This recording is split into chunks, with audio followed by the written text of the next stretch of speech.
Welcome to the Odd Moms on Call, the podcast where we get real. Real moms, real talk, real impact. Join our diverse panel of moms from across the U.S. and Canada as we unpack the messy realities of raising kids in today's world. We're diving deep into how politics, policies, and culture shape our lives.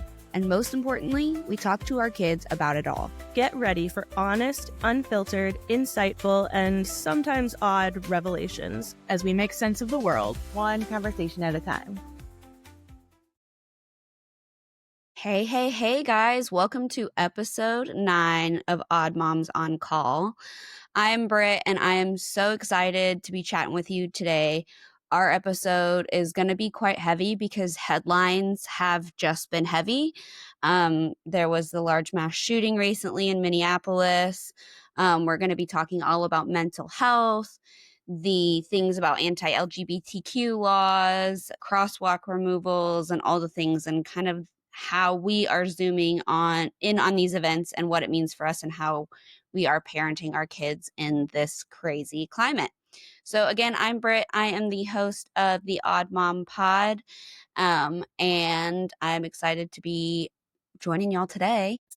Joining for my second episode, my name is Kara. I am a mom of one and as well as a licensed clinical social worker and therapist, specializing in working with new moms, parents, kids in all stages and phases. And I'm a very proud ally of the LGBTQ community as well as individuals with mental health needs. So I'm very excited to talk about this today, not the topic itself, but to hopefully discuss some of the misnomers around it and really help people navigate what they're facing, especially like tomorrow is my son's first day of school. So thinking about that for people right now.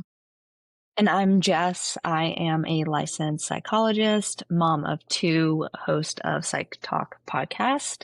And like Kara said, I am passionate about mental health. One of my main areas of focus is working with LGBTQ plus youth.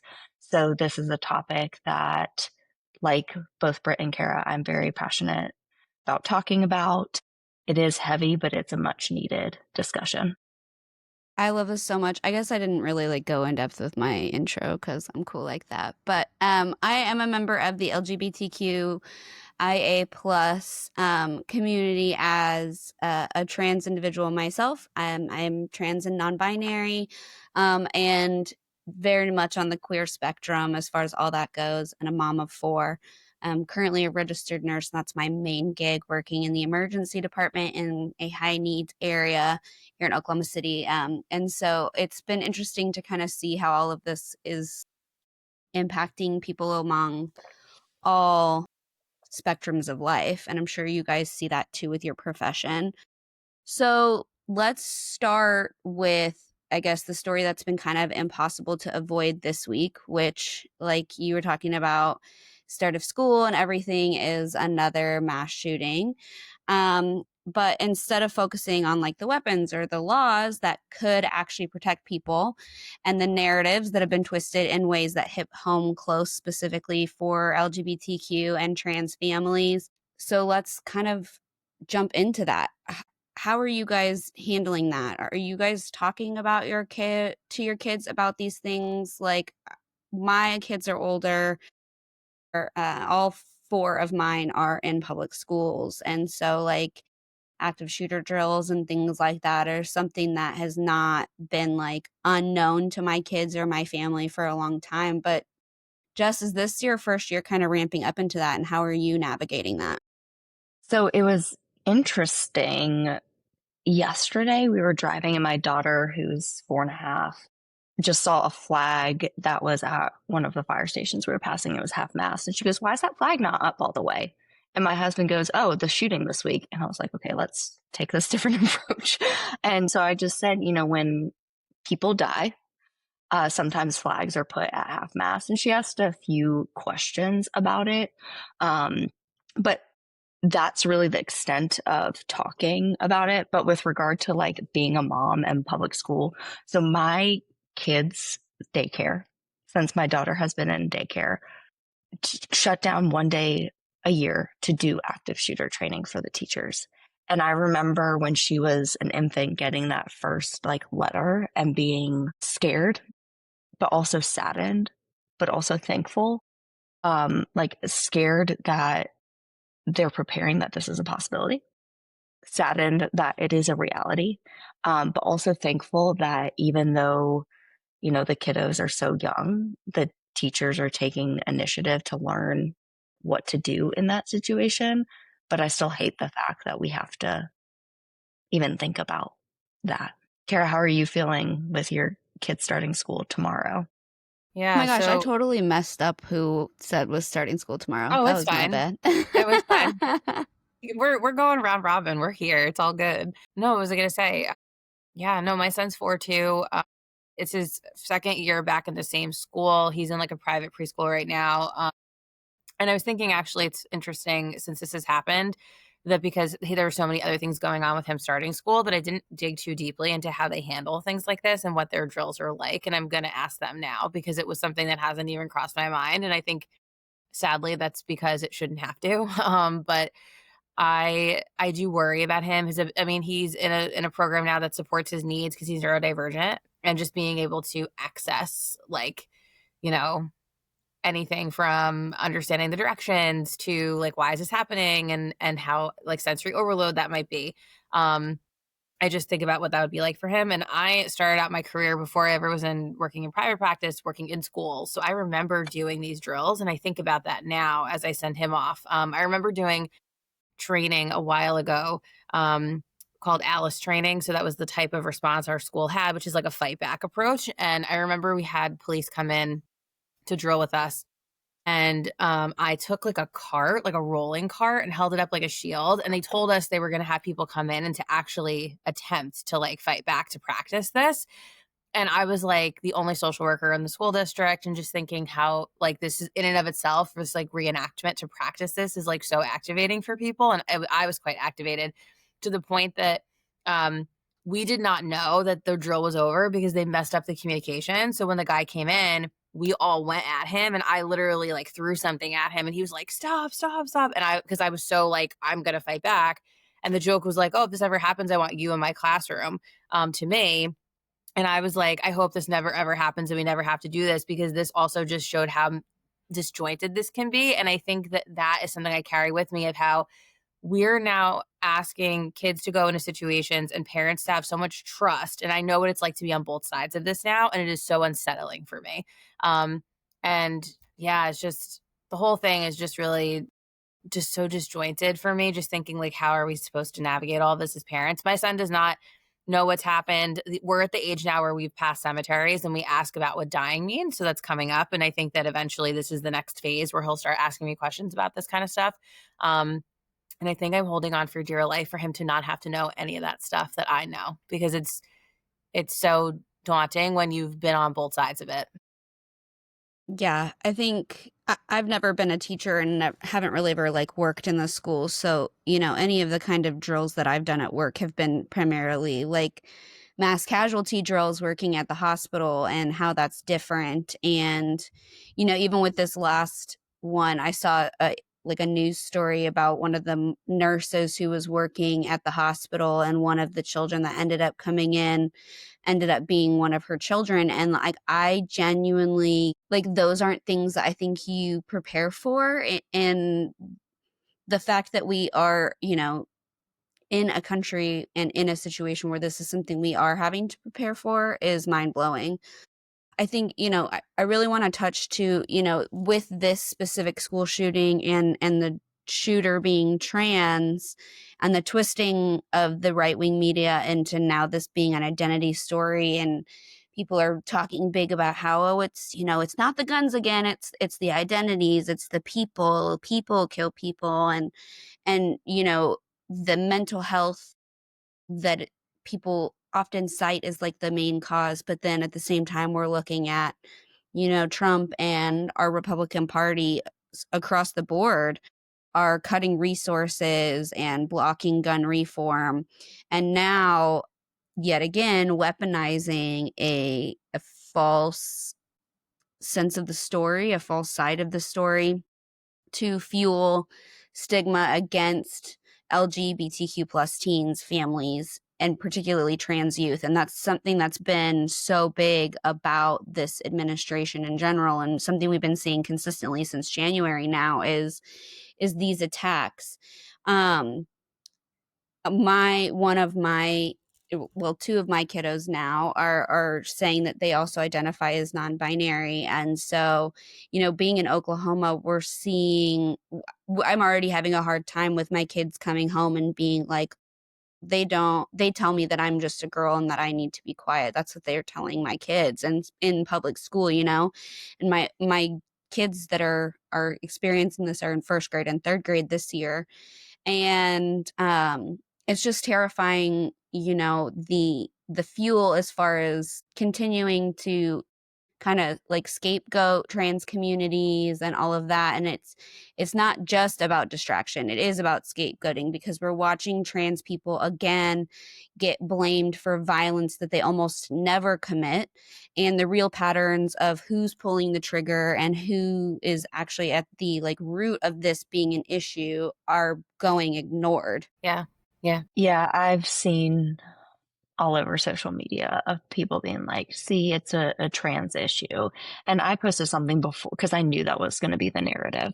I knew it. So I posted something on social media about how, yes, from what we know, the shooter is trans. And that doesn't mean that their identity is the cause or the reason for the shooting. And if we look at statistics on characteristics of people who are perpetrators of mass shootings, it's overwhelmingly white men. Men in general, I think it's about 98%. White men is like 58%. And we don't hear when it's another cisgender man, it's a man issue. We hear, oh, well, it's a mental health issues. He is the exception to the rule. But when it's a minority of any type or a marginalized individual, we somehow blame their identity. And there are good and bad people of all types. And I think people fail to recognize that, because if we're talking about the shooter in particular, and looking at the socio-political climate, it's, like you said, Britt, an easy scapegoat. We already know there are so many negative narratives about the LGBTQIA plus community in general. And so having a trans shooter makes it so much easier for people who believe that narrative to jump on this bandwagon and blame this awful tragedy on the individual being trans. Yeah, I agree. I feel like the thing that you mentioned earlier, Britt, just about sort of this idea of, and both of you have around scapegoating, that's really critical, is that two things that come to mind for me. And I'm thinking about even just some of the queer kids that I'm working with in my offices and just that I know, and sort of the conversations that have come up in the recent time that has passed since this occurred around what are people going to say to me? And I saw this posted on social media, and I think what's really challenging is that there was this automatic jump to this identifier of this one piece of this person that was latched onto around, I think, not only like this is the reason, but we didn't even know anything about this person. I remember seeing the picture of this person and their name and then this one piece, and it's like that became the story, and the investigation had not even begun. And I was fascinated by that. And I think that's what I've shared with the kids that I've worked with, of you're facing being a person that is going to have a narrative crafted about you before you even open your mouth, because people look at you, they make assumptions about you, and you're already facing this, and this is going to be fuel to the fire, and it's not fair. And just being able to help them feel validated in that, I think, is really critical, and just acknowledging that piece of this, and finding safety for them of who are your people that you can talk to about this. And like, if you notice something is happening or you're feeling unsafe, do you have people that you can go to? Are there people that we need to identify that are not safe right now, so we can figure out what to do in those situations? I think the part that's saddest for me is navigating that with parents who are saying, really kind of saying to their kid, and I think from a really good place, but it's such a misfortune, hey, I think you should probably be a little bit more quiet about who you are right now. Hey, I think you should probably, keep this part of you a little more muted. And I think that that's it's a problem in and of itself, but it's such a just complicated piece for these parents too, because you're trying to figure out how to love your kid for exactly who they are, but also know that loving them for who they are and being allowed to do that out loud now puts you at risk because this one thing happened that has potentially zero to do with this person's desire to commit this mass crime. I think that's really, and I say potential because I'm not going to say I know everything about this person, right? But like, it doesn't really seem like that's like that this is the reason, right? It's a part of this person. And I think we have a very hard time as a society, to your point too, Jess, shirking things out and going, is it this thing, or is it this person is bad, has access to something, is struggling? Are there layers to this person? It's funny because every time I hear there's a mass shooting, your brain will automatically create a picture for you of what this person looks like. And it will be different depending on who you're talking to, unless you're thinking about the research and evidence. But a lot of the times people will go to whatever their bias is of who this person could be. And it's just so problematic for everybody. I think too, I'm in this weird point now where like, when I hear that there's a mass shooting, like I automatically almost go to look for information about the perpetrator because I'm like waiting and weeding out for what they're going to pick apart instead of like actually looking at the deep understanding of what's going on. I mean, so just statistically speaking, this is, fact checked, but about 98% of mass shooters are male, which means only about 2 to 3% are female, making female mass shooters extremely rare in general. But the fact that I think I saw a thing, it said like there's like 4,193 mass shooters and like 4 of them have been trans. And which means that not only is that there no evidence that trans individuals are more prone to violence, but it actually proves that trans individuals are even less prone to violence than the cisgender counterparts. And so when we start scapegoating trans people after incidents like this, it's again a distraction from the systemic issues, which are like access to guns or the complete lack of regulation of guns. It does stem from like untreated trauma and things. And I was really interested in the investigation of this, if this was going to come out to be like, okay, was this person a former student of the Catholic school that like because they are trans and had like that. But I think it gets so quickly pinned to one thing as like, oh, that was the one thing that made them insane. That was their showing of their mental instability. And it's like, what message does that send to our kids or other trans kids who are being blamed for this violence that they rarely commit? But how do we also protect our kids from internalizing this narrative that maybe because they are trans or whatnot, that they are now inherently more likely to be violent? Mm-hmm. Yeah, I think that's a great question. I think to your point, like, how do we? This whole idea of like it's not your identity, it's mental health, or it's not because they're mentally ill, it's because they're trans, and trans is a mental illness, and sort of like there's sort of this overlap that also gets put there, right? I think what's really challenging is that, so even if people wanted to argue that it's mental health, and this goes into something deeper, I think, in our conversation of like now mental health becomes the additional lazy scapegoat of all of this, is it's not your mental, it's not the guns, it's mental health. Also, we're now going to take away access to mental health care treatment and funding for mental health care, and we're going to villainize SSRIs and all of these other things going on. But it's mental health. So it's mental health, but we're not going to treat mental health. Thoughts and prayers. And that's what really bothers me is I'm kind of like, so what are we doing? And I think I say that in such a sarcastic way, but such a direct way, because to your original question of like, well, how are we talking to kids about this? I don't know. As a therapist and a parent, I'm struggling with conceptualizing how I will talk to my own kid about this one day, and even have to really sit down and process and prepare so much more intentionally than I think I would have to with kids who might bring this up in session, because I'm constantly like having this Twilight Zone feeling of trying to wrap my head around it, to be completely honest. And I think that, going back to this idea that we're going to say it's one thing or the other, the reality is that anything associated with the individual who committed this act that can be identified as the reason other than firearms is what's going to be identified. And it's a big part of, I think, the hard part of helping kids navigate this is helping kids understand what's the common denominator across all of these situations and helping them kind of reach that conclusion together with you of sort of, hey, like, this is the difference. And I think also helping kids understand that, yes, like, it's not all be all that, like, yes, a gun is not going to do something by itself. It needs somebody to pick it up. That being said, there's a difference between somebody who is so ill that they're in a place where they want to do this, or so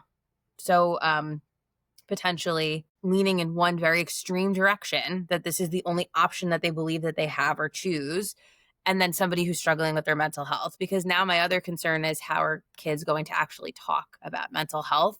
And kids who are digesting sort of the same narrative from their home environment around, oh, it's not the guns, it's mental health, or it's because they're trans, or it's because they're anti-Catholic, or whatever it was in the story. I think it's so challenging because now I'm afraid that again, I think people don't think about this. Well, now the message is, don't talk about your mental health and don't be who you are. And like, don't do this. And anything that's different, anything that is seen as anti what we hold value to, don't talk about it. And so that's the part I think that we have an obligation to talk to our kids about, of trying to help them, at least in our families, say, here's what you can and should talk to me about, and always feel safe talking to me about. I want to know. And sort of helping them peel away the layers of these misnomers, because like I said earlier, it's confusing for us to understand how to wrap our head around the narratives. How are they going to, Mm-hmm. Yeah, I completely agree with the things you're saying, Kara. And as a parent and also somebody that works with primarily adolescents, and a large proportion of my caseload is LGBTQ plus, I know, or I'm expecting this week, these conversations to be coming up, because we know, especially as somebody living in the South, that trans youth in particular, but LGBTQIA plus youth, generally speaking, already face so much harassment, isolation, things like that. And the thing that keeps coming up for me with this narrative of the reason is because the shooter was trans. You have people, especially online, but grown adults, that are now basically bullying trans individuals, whether they're not actually talking about a particular individual or not, but just hearing those messages like, okay, you have a mental illness, or trans people commit mass shootings, they're the issue, things like that. And so then I'm thinking about, kids, teens, even adults internalizing those messages when they're already receiving other negative messages about their identity. And then I think of another layer of, if we look at the research on factors, like, there's no one clear profile of a mass shooter, but there are heavily researched factors that are associated with increased risk of gun violence. History of trauma is a big one. And for school shooters in particular, bullying is a big one. And so now you have a bunch of strangers basically bullying people they don't even know for their identity. And what is that going to do? Like, and I'm not saying everybody, obviously, who is bullied is going to go commit a crime or do something horrible. That is not what I'm saying at all. But like, if somebody is already feeling really low and isolated, and then they're getting these messages that, like, well, you're nothing more than a school shooter, like, what's not to say you take their isolation, you take their bullying, maybe they have a trauma history, maybe they do have poor mental health, maybe they have access to guns, and you put all those factors together, and who knows what is going to happen. And I think, Kara, you said this really well as well. There's so many layers. There's not one factor. And I think that's another hard thing when talking about kids in the developmentally appropriate way. Like, my daughter's 4. Like, there's only so much that she is going to understand. But I think when we do have conversations with kids as parents, as, we're all in helping professions here, therapists, nurses, we need to talk about the nuance and like make it clear it's not black and white. Well, and you can do that in a developmentally appropriate manner, even if it's something like we don't know all that was going on. There's a lot of reasons people might do bad things. And then even asking your kids, like at times that maybe you've done something bad when you like didn't listen. What was going on? Or have you ever seen somebody do something bad? What might be some reasons? Like you said, Kara, just opening up that discussion with your kids and, you know, encouraging them to come to you about certain things. Because I think at the end of the day, open communication with our kids, whether they be our own children or kids that we work with, is so vital in general, but especially in then identifying when maybe somebody is struggling or noticing warning signs that maybe they're not doing okay and there's the potential for something tragic to happen. I agree 100%. I think, you know, as a parent, there are so many few things that like I feel like I can help my children to understand how they make an impact every day and like how the little things that we do can make big impacts. And like I think bullying is such a huge one. I think honestly we could probably do a whole episode on bullying and how we're addressing that and how kids are seeing that, because even now the way that kids are bullied with the depths of it being able to be on social media and things like that is so much deeper than anything anybody from our level of life can even fathom, because that just wasn't a thing that we dealt with growing up. I think that what Kara said, the importance about it, making sure that we're turning it back to like ensuring that our kids, I mean, you both said this, ensuring that our kids really know that they can come and talk to us, and having that open dialogue of discussion. But also I think too that really opens up the door for like helping to de-stereotype and destigmatize a lot of things too. In our little rundown here, just some like data points here. Diagnosed serious mental illness is not a main driver in school shootings across the board. So the Columbia Mass Murder Database found that lifetime psychotic symptoms were found in about 11% of mass murders, and those among mass shooters with firearms was about less than 8%. So that study concluded that focusing prevention solely on serious mental illnesses would have limited impact, because compared with gun access and substance misuse, poor violence, and things like that, that those things were just as big of contributing factors. And that most violence in society is not actually caused by serious mental illness, that only about 3 to 5% of violent acts to people are from people with serious mental illness, but and that those with mental illness are actually much more likely to be victims of abuse and violent acts than perpetrators of them, which is I think is a huge conversation that like I have with my kids in general, that like often, you know, neurodivergent kids are kids with high needs, that like they are often painted as like a danger to other children. In reality, when we look at actual studies, that those are some of our most vulnerable populations, and that those are the people who are most at risk. And so I think those are conversations that, you know, obviously developmentally appropriate. That doesn't make sense for a 4-year-old, but for my 11-year-old, like those are conversations that we're having about ensuring that we aren't stereotyping those types of things or diagnoses or things like that, because that doesn't necessarily mean anybody is more at risk for anything else. The other last couple statistics, that the FDA warned that suicidality risk in youth is not equal to homicidal ideation, and that antidepressants that carry a black box warning about increased risk of suicidal thoughts and behaviors in teens, children's, young adults, does not say that they cause homicidal or mass shooting behavior. And I think that's a big one right now. I think SSRIs are under a large attack from our government, and the thoughts about that. But you know, there's no credible evidence that SSRIs cause mass shootings. And in one study, they actually found that lifetime antidepressant use among mass shooters was only about 4%, which is actually below the general population rate, which I think kind of speaks to the fact that people who are likely to commit these acts are people who aren't getting the proper support or medications or things that maybe these people were something that could have benefited from some of these sorts of medications, but because we are demonizing these medications, it's only going to get worse. Yeah. I think that, to your point, it goes back to the fact that what policies are or are not happening are going to continue to drive the challenges we're facing and or change them.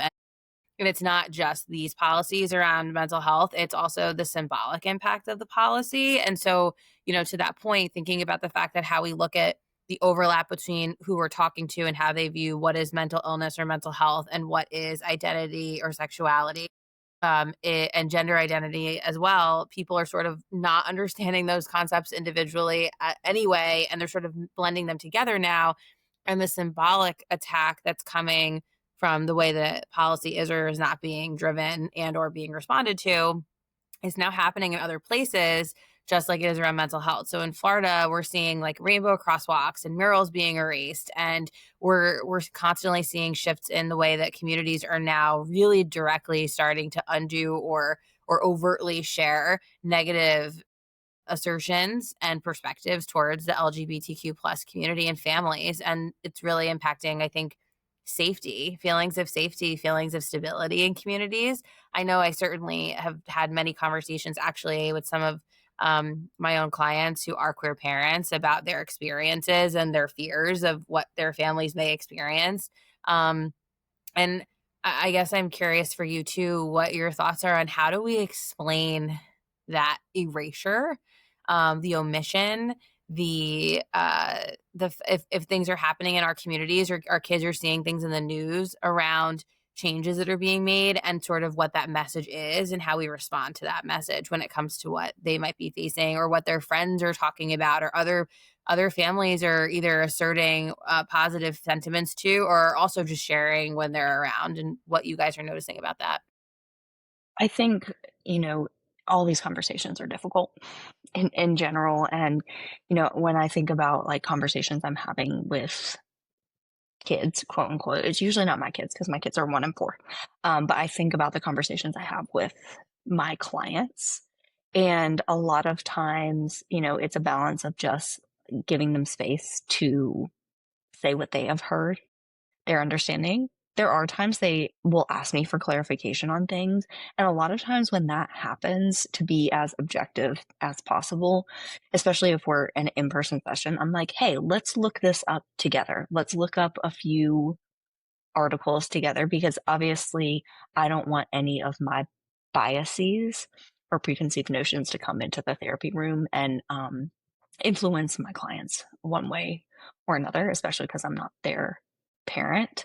But, Carrie, you said something about like the lack of safety and erasure. And, I know we've been talking a lot about the trans community and LGBTQIA plus individuals, and we'll continue to talk about that because that's probably the largest group that we're seeing this, not just with the recent shooting, we're seeing this under this administration, but even thinking about like SSRI use and going back to something you said, Britt, like I can only fathom how many people who are on SSRIs now are feeling more ashamed than maybe they already were.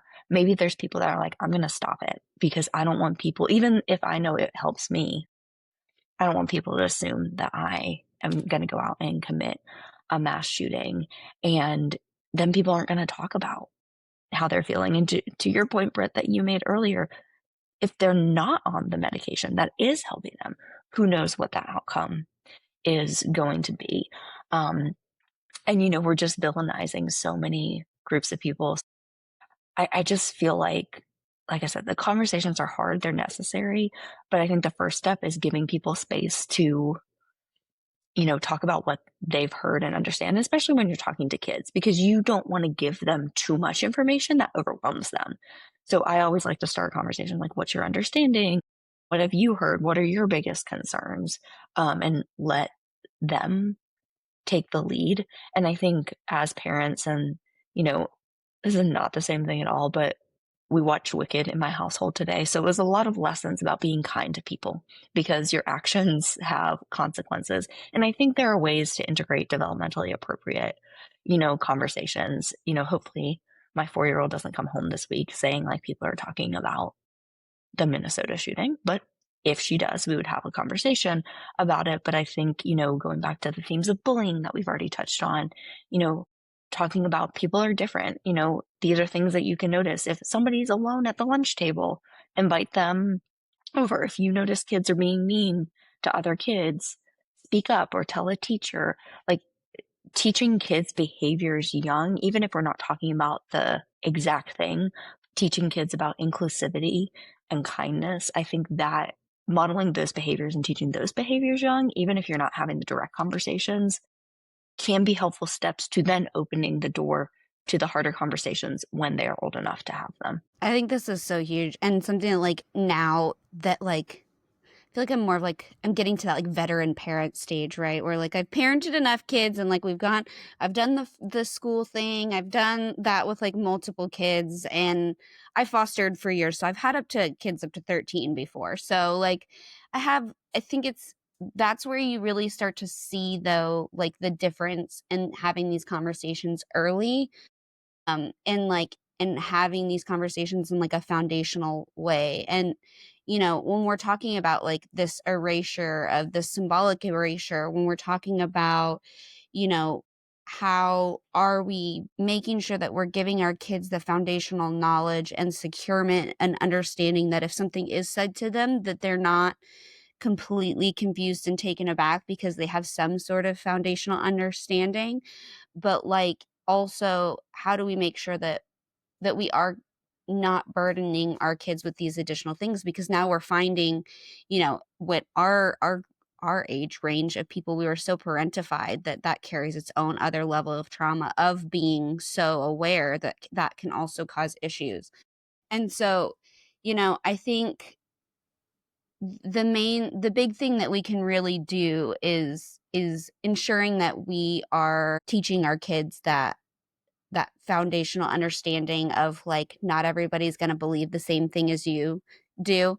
And I think that's with two of my kids now being on that like LGBTQIA plus spectrum in some way or capacity, and my kids are still young, so who knows what that's really going to look like at the end of it. But like that's something I have to tell them often, that not everybody is going to understand you, and everybody is going to have an opinion. And I tell my kids all the time, opinions are like buttholes. Everybody has one, but that doesn't always mean they're for sharing. And so um and so like that's what we talk about, and that's my kid, I we do have a lot of conversations that come home from the school of like this the boy at school asked me why I use the girls' bathroom if I'm a they or them. And talking through those kinds of things where like those are hurtful rhetoric that other kids are hearing from their parents, and you can't control that, and you can't control what your kids are going to come in contact with. But like the only thing that we really can do is making sure that like we are holding on to those important symbolic things in our homes. And like even though the world outside of us and the teachers outside of and the kids outside the confines of my family, especially being in here in Oklahoma, aren't going to understand why you at 8 think that you can understand that you don't feel like either gender, that's not going to make sense to a lot of people. But like it makes sense to me, it makes sense to your dad, it makes sense to people that love you and care about you. And making sure that like we are encouraging the sharing of trans pride and the conversations around that, and breaking stigmas as we can. But like I am at the point now where your kids do have to be aware at some point, because somebody's going to say something. And so I think it's huge. With that, we can kind of jump over to like anti-LGBTQIA plus legislation, and how Kara was kind of talking about, we're starting to see policy matching this harmful rhetoric, and how are we doing that, and how are we dealing with that. And I explained to my kids, well, do you like to sit down to pee or do you stand up to pee? And they both have vulvar genitalia. And so they're like, well, I sit down. And I said, well, which bathroom has better places to sit down? The girls' bathroom. That's why you use that bathroom. Things like that. And that's been a big, it's hard being in Oklahoma because like the school isn't going to adhere to my kids' pronouns. They're not going to adhere to if they decide to change their name or preferred pronouns at school, or like none of that is going to be expected. But it's hard when you're just trying to teach your kids, like they aren't going to understand, but you understand you. And that's more than they understand about themselves. And that's why they dislike you. And like, that's hard, but also like conversations that we should be having. So what are you guys seeing in your areas as far as like laws about schools, bathrooms, pronouns, things like that? Are those conversations you guys have started to have with your kids as they're entering that era? Yeah. I definitely seen it when I was in schools. I'm very fortunate to be in New Jersey, and we have some pretty awesome legislation compared to other states around protecting LGBTQ youth, including kids are allowed to use their preferred names and not their dead name when they're in school, and their parents do not have to be notified, so that it can happen in school, but we're keeping them safe in case parents don't have the same ideology or understanding of their kids. I've experienced parents being really angry about that, and I've taken the heat for kids because I was like, hey, like I care more that your kid is safe and is themselves in school than if it's hard for you. And I respect that, but this is actually a law, and having to educate people on that, and that's tough. So I definitely think it's better that it has been. I can see in my being as a therapist in a group practice, I have other clinicians who work on my team who are in schools by day, and we talk about this sometimes. And every district is a little bit different. So while there is legislation being protective, there's a lot of subtleties happening in schools. I have a colleague who works in a school district with a pretty conservative board of ed, and they have been very clearly directed, like in June, hey, like no rainbows. And they're like, yeah, we're going to do that anyway. And you can fire me if you want to. So there's a lot of people trying to fight back the good fight. And it's hard because going back to erasure and just feelings of safety, kids feel safer when they see symbols, like, and it can start so young. Something I was thinking about in the prior point that I think is a good example of how do we foster that in our kids, especially if, we can recognize the utility of that and sort of do things that are setting the stage for acceptance across the board. Like my son is 4.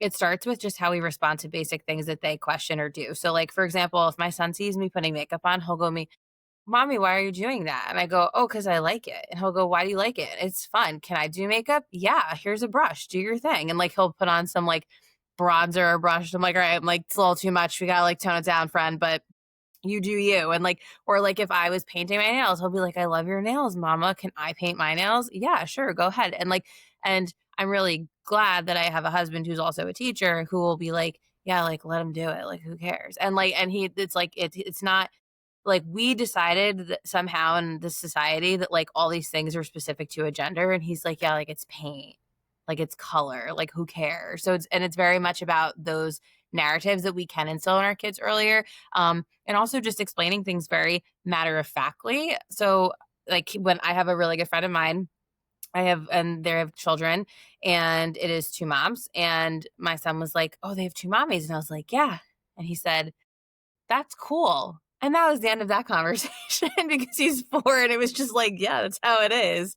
And I think that that's even just a way that it doesn't have to be like this long-winded conversation, especially if you have little kids, of it can be done in the way that you show up to these experiences with such an example of this is just normal, quote unquote, like this is just how we do things. And people are being people, it's all kinds of kinds, and we're all good with that. And I think that's sort of something that can be a very simple way of helping push back on some of those experiences. You're laying the foundation for kids to notice when something is being pushed back and feel a sense of, wait, that's not what I learned. Like I learned this was totally fine. Why are you upset about this? So that can help push back.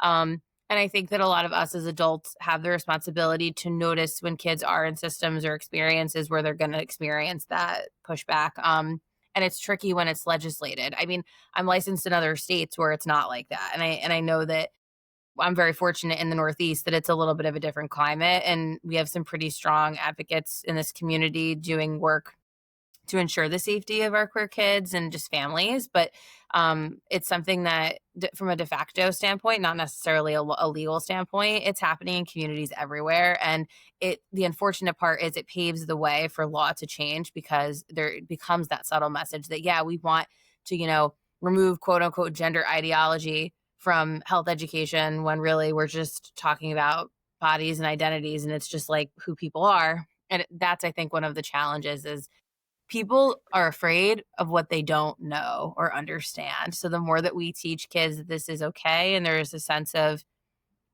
knowledge is power, that's where we can dismantle things. But I think it's really hard, and we're on an uphill battle, because kids are getting exposed to things being quote unquote okay that are really just hateful and harmful. And that's where a lot of our work is going to lie. Yeah, so I live in South Carolina, so very different than New Jersey. So in May of 2024, law was passed in our state to ban any gender affirming care for individuals under 18. So no puberty blockers, no hormones. In the original draft, it also targeted mental health professionals.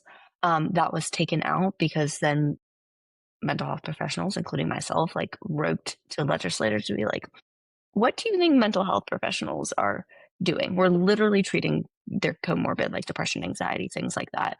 But in that legislation was also schools. So like Kara, I know you said in New Jersey, kids are allowed to use whatever name they want. In South Carolina, if children use a name that is different than their birth name, they have to get permission from parents to use it in the school system. And so as somebody that works with a lot of teens who are trans, non-binary, gender diverse, I know this was a conversation I had with a lot of parents going into this, well, I guess last year's school year, because we've been back in school for a few weeks, but like the 2024 to 2025 school year, and how they can best advocate for their kids. So yes, I unfortunately live in a state that is not inclusive or accepting of LGBTQIA plus youth. But I will say, even though that is the case, we do have like pockets of communities that are doing really good work advocating, showing up to, hearings, rallying, writing, counter legislation, or, all of those things. And so with regard to conversation, Kara, I had to laugh because I have also had similar conversations with my 4-year-old about, same-sex parents, where, I have a handful of friends that are same-sex couples, have kids, and my daughter twice now, when a family has 2 dads, tells me she wishes she had 2 dads, which I don't really know how to take. But when a family has had 2 moms, she's like, okay, cool. I'm like, okay, what does that say that you want 2 dads, but don't feel the same about 2 moms? But like you said, it's such a simple conversation. Like literally, we are going to a birthday party this coming weekend for a colleague of mine's daughter, and she just asked a question, and I was like, oh no, I work with this daddy, and then her other daddy's name is this. And she just looked at me and she's like, she has 2 daddies too? And I said, yeah. And that's when she told me she had 2 daddies as well. End of conversation. Like, it's not hard. I think as adults, and I say this all the time, we overcomplicate things, and we think that kids won't understand things because we are thinking of things at like a higher order level. And we as adults realize all the nuance and complexities of sexual orientation, gender identity. We know the views on all sides of the issue. And so we're like, oh, this is too complicated for kids. But kids just see 2 loving parents and they're like, that's cool. Can I go color now? Because I'm over this conversation.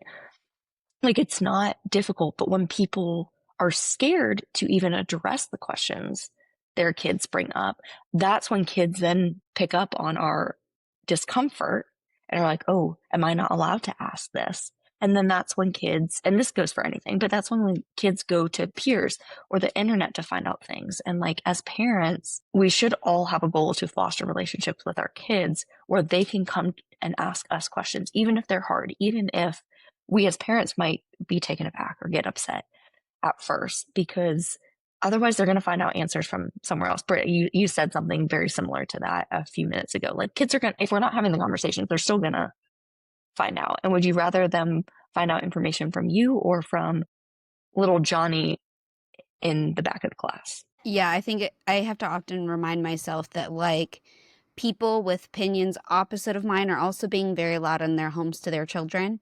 And that, you know, a lot of times like people that don't want to share this information to kids, or they don't think that the kids are going to get it, or that they don't want them to know about it because it makes them more likely to be that way.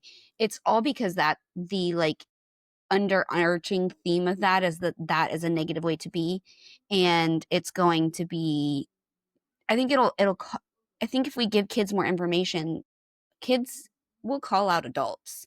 Like my kids will call me out faster than any adult will call me out if I say something that sounds funky or not true to my values, or something that like is starkly different than how I usually act or behave. Like my kids are going to be the first one to be like, that was weird, mom, like why did you do that?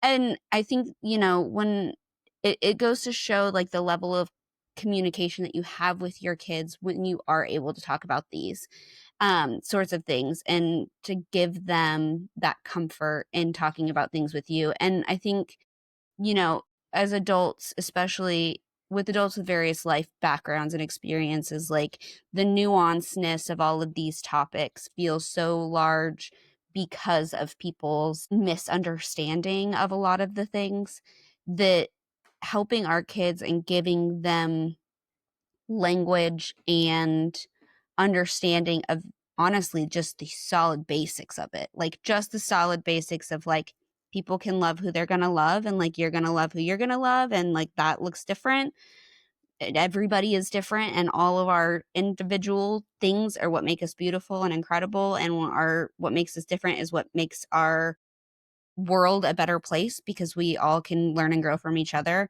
And so I think, you know, when we're talking about these like big scary things, right? Like these big horrible headlines, shootings, laws disappearing, all of these like scary things, that like really the only age appropriate ways that we can kind of explain these issues is boiling it down to the basicness of like, at the end of the day, we're all humans. And we all have our own individual experience, and each of our experiences is important. And you know, kids are going to come home with questions. Well, like, why do they think my kids come home with questions? Why do they think that I shouldn't be able to be a they or them? Why is that confusing for them? Why don't they understand? And you know, at the end of the day, it's helping our kids to understand and navigate that like the human experience is individual, and that empathy is important, and showing them the community parts of their life that are important and loving and affirming, and how we can create safe spaces and be a light in the bullying, and being aware, having our children be aware of when other kids are being bullied and how they can be a light to those things, because that at the end of the day, like we can't control everybody, but we can only control what we feed to our kids. And I think showing them the importance and love and connection and important of staying connected to each other and to our safe spaces is really one of the only ways we can help prepare our kids to navigate this crazy ass world. Love that you just brought up connectiveness, because I think so often we underestimate the power of being connected with one another. And I mean, even bringing it back to the first discussion we had specifically on the mass shooting, like, and I know I mentioned this earlier, but like factors like isolation are huge when it comes to mental health, are huge when it comes to how we look at and navigate the world. And if we are not feeling connected as humans, whether that's with our kids or with other people around us, we're going to feel bad. We're going to feel lost. We're going to feel isolated. And what does that do to us? You know, it worsens our mental health. We often will reinforce that feelings of isolation. Well, nobody wants to be with me, so I'm just going to retreat even more. We're probably going to spend too much time online and get all those messages, those negative messages that we were talking about. And I think, you know, just connectiveness is so important for so many aspects of life. So I just wanted to highlight what you said, Britt, because like that's what really stuck out to me, like starting with our kids, but also with our partners and our friends and our colleagues. Like we need to be connected with one another and, have those safe spaces where we can communicate our thoughts and feelings about all of these hard things that we've been talking about. Yeah, I agree. I think that it relates very much to connectedness too. But for me, it always boils down to like, how do we teach our kids empathy and what makes us human? The humanity piece is the fundamental issue I think that people constantly are forgetting about. It's, am I red or am I blue? Am I black or am I white? Am I gay or am I straight? It's like, I'm human. And I think that all of those identifiers are important, but when we really are trying to strip back the challenges and the focus on the differences to get to the place of how can we actually realize that the person in front of me is not my enemy, it's just because they're different, and or navigate relationships with people who haven't maybe gotten to that point, or maybe not, don't have the same ideology of wanting to meet me where I am. I can recognize something in myself that maybe is connected to them, to either say this is why they can't do that yet, or help our kids at least to do the work of focusing on those things that make us connected rather than make us different. And also know, I think what's really challenging is that there's a lot of fear for us as parents around how do we have hope in these situations. I mean, I think to myself that people can always grow and change, and we can teach our kids to grow and change, but it's not our job necessarily to have to help a lot of people change their perspective. It's like, and I think helping kids find the line between being themselves and always looking at people as human first, while recognizing that they are entitled to safety and to not have to be subjected to bad experiences, abuse, really ill intent by other people, especially adults, and just helping them develop an understanding or a literacy around, this might be said about this group of people, but who's it coming from and what's their lens, and how that might not be your lens. So we can actually recognize that's not for us or not helpful. Here's where we're going to align with our values and live our life out from that perspective, and help them to feel empowered to do that rather than to feel fearful or get stuck in the anger of what the other people are doing. It's much to that point when I think about even just going back to the original concept of the school shooting that we've been talking about today, sending kids off to school, helping parents come from a place of living in a place of what is for them instead of what if, and live it. That means really living fully and authentically and being intentional, and having that be your compass can be a much more empowering place to navigate this stuff from than feeling like you're stuck in how do I make the change, or what are we up against. But it's a dance between pushing back and pushing the needle forward and trying to create change for the society and the world we want our kids to live in, and protecting our peace. And that's something we're going to constantly be dancing with our kids in. Yeah, I think that connection piece, like, obviously, I think that's a huge thing. And I think the biggest thing too in all of this as parents is, and as moms, is making sure that we are staying grounded in ourselves in this, and staying grounded in our community, like Jess said, making sure that we are ensuring that we are balancing, our awareness of what's going around us and our worry of like what is going to impact our kids, but also like ensuring that we are staying grounded for ourselves, because at the end of the day, like, we can't show up for our kids, we can't show up for the other kids in our community that may need us. We can't show up for our either our clients or our patients, or however, like, it, making sure that even though all of this life feels like a shitstorm right now, that we're staying connected to ourselves. With that, now that we've gotten serious, now let's get spicy. It's time for our favorite segment, Hot Takes from Hot Moms. So our hot take for the week is, or for this episode, if politicians actually cared about protecting kids, they'd be passing gun reform, not banning rainbow crosswalks. What are people's thoughts? Oh, I mean, for sure. I mean, it's not about the kid. It's not about the kids. Like, you can't look at the number one killer for children in our country and say that that's your main concern when you're really ensuring that, I don't even, like, Epstein files are kept secret, and like, gun reform's not happening, and mental health resources and LGBTQIA plus hotlines, like all of these things that are proven to truly protect and like help children live longer and better lives are not seeming to be the top of the priority list. And so I completely agree with this. If they genuinely politicians were genuinely worried about the children of our country, I think our country would look a lot different. Yeah, I agree.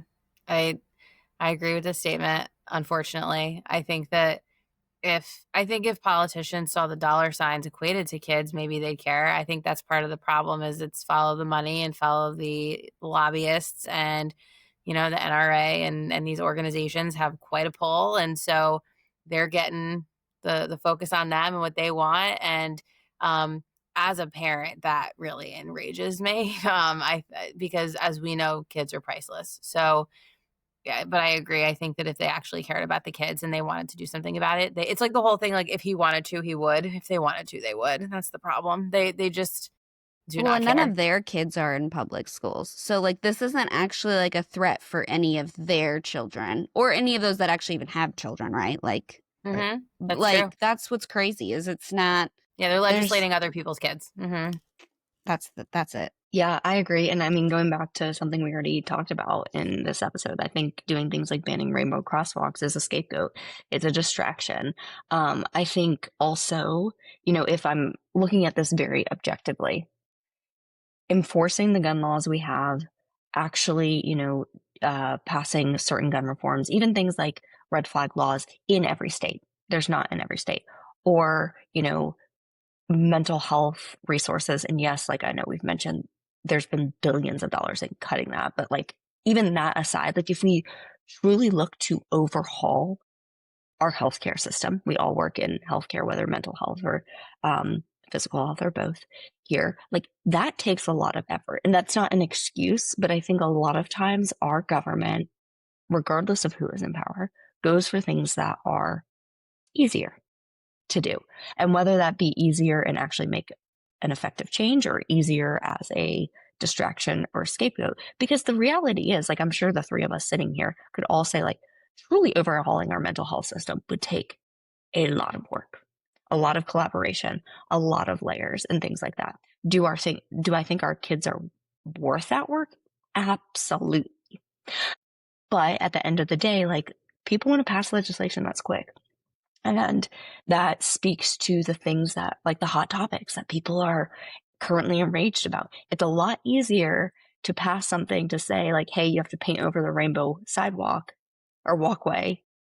I mean, I don't realistically know how much it costs to paint over a rainbow crosswalk, but I'm 99.999% sure it's a lot cheaper than trying to reform the mental health care system, or it takes less time than getting, a very partisan government to come to agreement on something like gun reform. So, once again, none of that's an excuse. I absolutely agree with the hot take. And I think part of it is distraction, scapegoat, and they try to do things that don't take nearly as much effort as the things that would make true change. Well, and I think too, it would boil down to like a large number of money that is being that's being fraudulently funded to these big billionaires who are making these. It would actually require those funds going to things that they should be going to. And I think that's I think Kara was right on the money with that too. When you're looking at dollar signs, that it seems easier to pay out of money to overpaint a sidewalk and some lawyer to defund that, or to like stand up for that and say that that was the right thing to do, than it does to rebuild a whole system. I like this quote. It says, "We don't get to choose the world our kids are born into, but we get to choose how we show up in it, and showing up together, that's how we build something better." So with that, we can't solve all of these problems in one podcast episode, but we can point y'all towards people who are fighting the good fight. So before we sign off, here are some resources that we think that every parent should have bookmarked currently. For Democracy and Protest, check out the Little Justice Leader. It's a monthly activism box and curriculum for kids. And there is a kids book about activism, which is great for ages 6 to 10. If you're talking about war and violence, PBS Parents has a great guide called How to Help Kids Feel Safe When the News is Scary. And National Child Traumatic Stress Network offers resources for families navigating war, terrorism, and other disasters. If you're looking for resources on how to understand the current humanitarian crisis, UNICEF and WHO are reporting on famine and malnutrition in Gaza still, and groups like Hamada Show's Kitchen show us what resilience and community care looks like. For political literacy that's kid-friendly, try Kid News. It's NUZ, KIDNUZ, which is a 5-minute daily podcast for kids. Or the 10 News, which it breaks down current events for ages 8 to 12.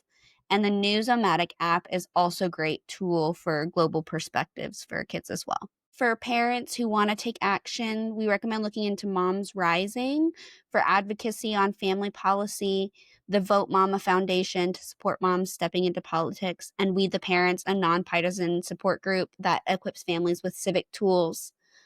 All of these links are in our show notes, so pick one, share it with a friend, or talk about it at your dinner table, because parenting isn't just about raising kids, it's about raising the next generation of citizens, and that's where all of our real power lies. So thanks so much for joining us today. We appreciate y'all, and thanks Kara and Jess for hanging out with me and chatting tonight.